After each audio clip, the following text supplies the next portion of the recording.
Saudaraku, pernahkah kita membayangkan bagaimana indahnya Islam mengatur hak dan kewajiban dalam urusan muamalah, khususnya dalam jual beli tanah atau kebun bersama? Rasulullah SAW bersabda, "Barang siapa yang mempunyai kebun bersama tetangga atau bermitra, maka tidak boleh menjualnya hingga bermusyawarah dengannya." Hadis ini mengajarkan kita tentang hak syuf'ah, yaitu hak prioritas bagi tetangga atau mitra ketika kita ingin menjual sebagian tanah atau kebun kita yang berbatasan langsung atau dalam kepemilikan bersama. Mengapa syariat mengatur demikian, saudaraku? Karena Islam sangat menjaga harmoni sosial, persaudaraan, dan menghindari potensi konflik.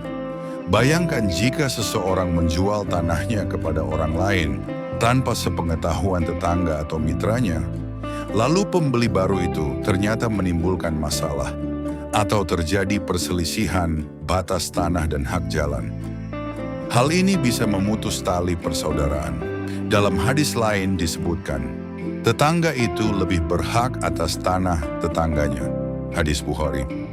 Artinya, jika kita memiliki tanah atau kebun bersama tetangga, maka tetangga tersebut memiliki hak pertama untuk membeli jika kita hendak menjualnya. Begitu pula dalam kemitraan. Jika kita menjual bagian kita kepada orang lain tanpa musyawarah, maka kita telah menzalimi hak mereka. Saudaraku, hak syuf'ah ini bukan hanya soal tanah dan kebun, tapi juga tentang etika bermuamalah dalam Islam. Syariat ingin mengajarkan kita untuk menghormati hak orang lain. Jangan menjual sesuatu yang masih berkaitan dengan kepentingan mitra tanpa izin mereka. Mengutamakan musyawarah.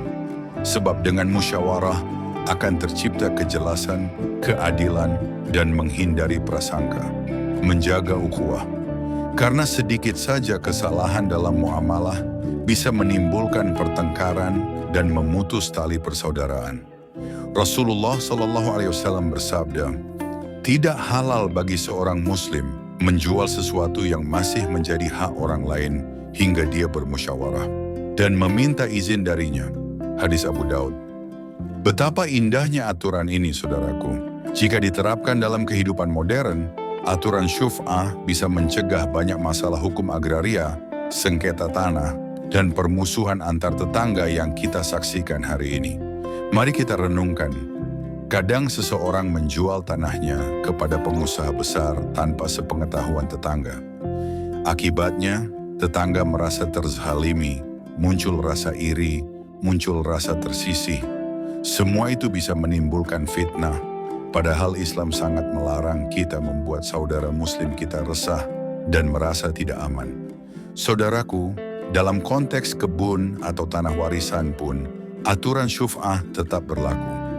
Jika kita memiliki tanah warisan bersama saudara, lalu ingin menjual bagian kita, maka wajib dimusyawarahkan terlebih dahulu. Bahkan ulama menekankan bahwa menjual tanpa musyawarah termasuk bentuk kezaliman dan dosa. Inilah salah satu bentuk keadilan sosial dalam syariat Islam.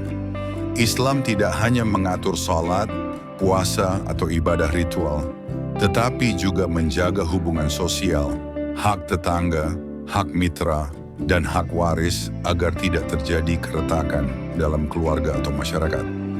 Saudaraku, mari kita renungkan.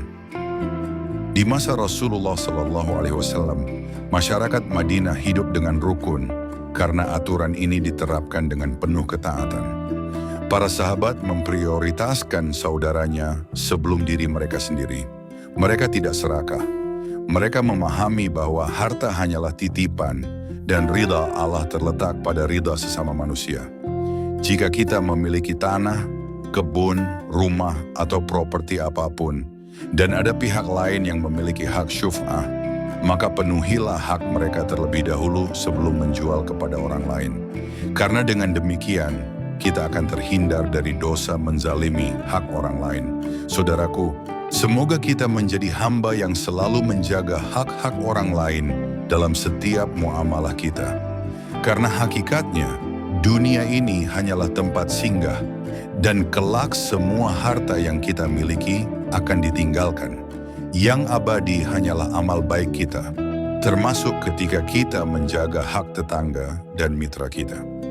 Mari kita amalkan hadis ini dalam kehidupan sehari-hari, ajarkan kepada keluarga dan anak-anak kita, agar mereka tumbuh menjadi pribadi yang beradab dalam bermuamalah. Semoga Allah memudahkan kita memahami dan mengamalkan syariatnya dengan ikhlas, dan menjadikan setiap langkah kita bernilai ibadah di sisinya. Amin ya rabbal alamin.